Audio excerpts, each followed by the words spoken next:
Hi, welcome to part 4 of the Chapter 3 video series.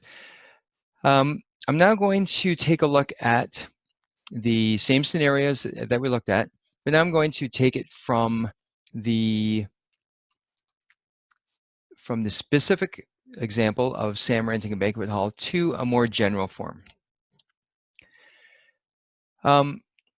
Same equation again, same scenario, same table of values, and now we've got again a line. Notice that in this case, the line is going to be going into the negative values.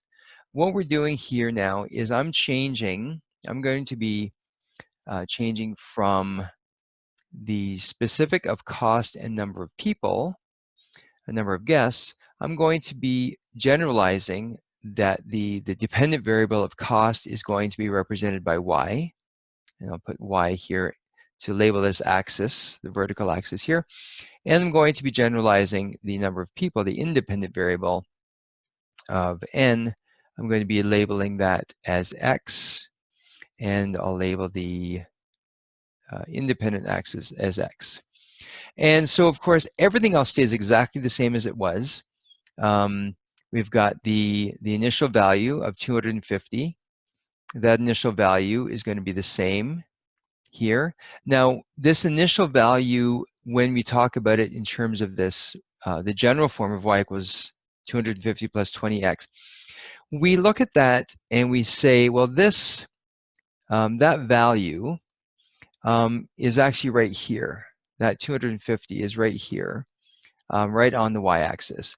And so when we talk about the general form of the equation, instead of saying that that's the reservation fee or the initial value, even though it is kind of initial value, what we describe that as is we're looking at where the line, the graph, the line itself crosses the y-axis. We name that as the y-intercept. And that's where the graph crosses the y-axis. Okay, that's where they intersect. So that's called the y-intercept. It's exactly the same as the initial value or the reservation fee from this example, but we now generalize that as well as the y-intercept. Okay, and from the last example, we looked at the rate of change of the cost of the banquet. That relates to this coefficient of this variable term. And in the last video, we looked at that as when we looked at the rate triangles, and I'll draw a rate triangle quickly here. The rate triangles from one value to the next. No, I should not have done that. Let's go here. There, that's better. I want to have those matched up with the points that we already know. So we saw that the vertical leg of this rate triangle, remember this is called a rate triangle because we're looking at the rate of change. The vertical leg was the change in cost. Well, now, because we're dealing with the y-axis and not necessarily a cost axis, we'll say that that's the change in y. And because the leg is going up and down, we'll name that rise. And the horizontal leg that's parallel to the x-axis, that was the change in n, the change in number of people, change in number of guests for the ball at the banquet hall. That's now going to be called delta x, and that is what we call run. Okay, just so rise over run is something a little bit easier for us to remember.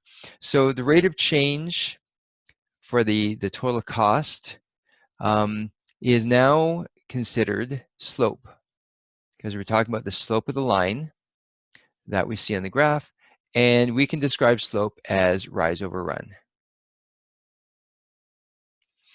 And rise over run, we see that rise is delta y, so rise over run is delta y. and delta x is run. Now I'm going to go one step further. Where did we get the delta y? Delta y is the change in y. And if we look at the values that we were finding the change in, well, this y value here, I didn't draw that very well. This y value here is 550. And that matches up with this y value of this point, 550. Okay, so this 550 matches up with that y value, 550. And then here's another ordered pair here, which is 5 and 350. And then this value here is 350. And that matches up, of course, with the ordered pair here, 350 and 350. And notice that this change in y, is actually the difference between these two values. So the change in y, we go from 350 up to 550. That change, or 550 minus 350, that change in y is 200. And so what do we do here? Well, we had 550 minus 350. Well, here's a y coordinate, and here's another y coordinate. They represent the two y coordinates here, or the y values on the y-axis, and we're just subtracting those. Now, we've got 2 points here. Let's call this P1, and this is P2. Then this y value would be y2, and this y value would be y1, because it's the y value from point 1, and this is the y value from point 2. So the difference we see, how did we get this 200? Well, we took 550 and subtracted 350, which is y2 minus y1. So we took the two y values and we subtracted them to get the delta y. Now, please be aware that the 2 and the 1s, those are called subscripts. They're not exponents. They're subscripts because they indicate what point we're talking about. This point up here could be P3. This point up here could be P4. But those are not exponents. They're just discerning between the different points that we're comparing. And also, then if we talk about the delta x, well, the delta x started with this x value here, and I will highlight that in blue. So this x value was 5, and this x value is 15. So this x value here is 5. That corresponds with this value on the x-axis. This x value, of course, is 15. That corresponds with this value on the x-axis. So the delta x, the change in x's between those 2 points is, well, 15 minus 5. That change is, sorry, as I write 5, that change is 10. And how do you get 10? Well, we take the x value of 0.2, and we subtract the x value of 0.1. So for the delta x, or the run, we're just taking x2 minus x1. So all of these things, rise over run, delta y over delta x, x2 minus x1, or sorry, y2 minus y1 over x2 minus x1, those are all representations of slope, how we can calculate slope.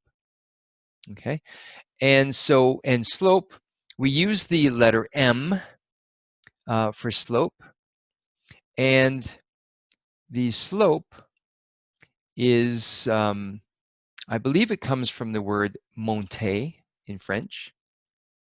Not that I know French very well, but monter in French means, I believe, to climb. So I believe that's why they used the letter m to represent slope.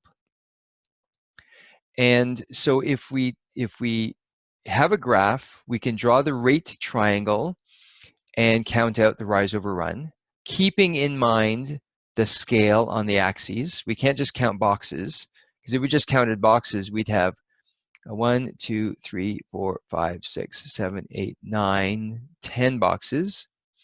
And if we counted boxes along the horizontal, 4, 5, 6, 7, 8, 9, 10 boxes again. So we'd get 10 over 10, which is a slope of 1.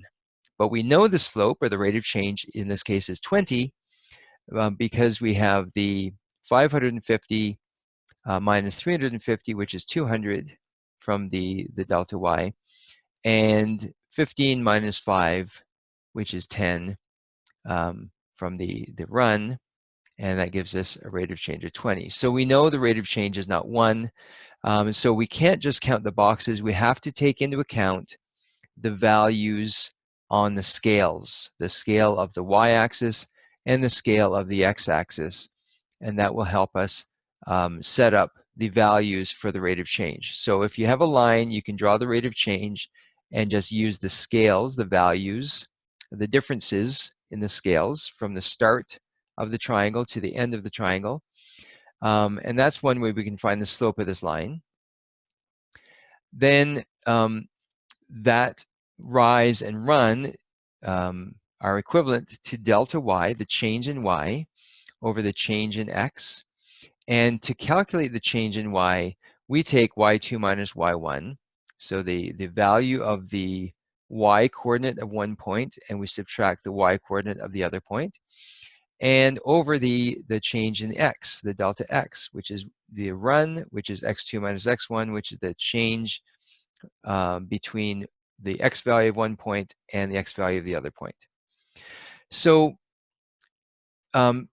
what may occur, well, which will occur in the future, is we will be getting, instead of a graph, we might just be given 2 points. We say, these 2 points are on the line, find the slope of the line.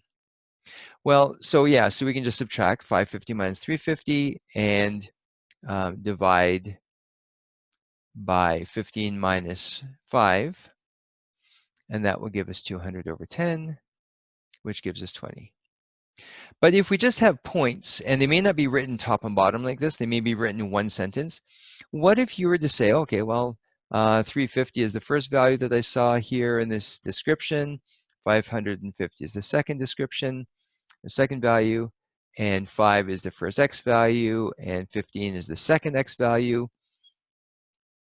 Can I subtract the smaller numbers minus the larger numbers and still get a value of 20? Well, if we take a look at this, 350 minus 550, well, the difference is 200, but the larger number in the numerator is 550, so that deserves a negative. So 350 minus 550 is negative 200. 5 minus 15 is negative 10. And then if you divide a negative by a negative, you get a positive. 200 divided by 10 is 20.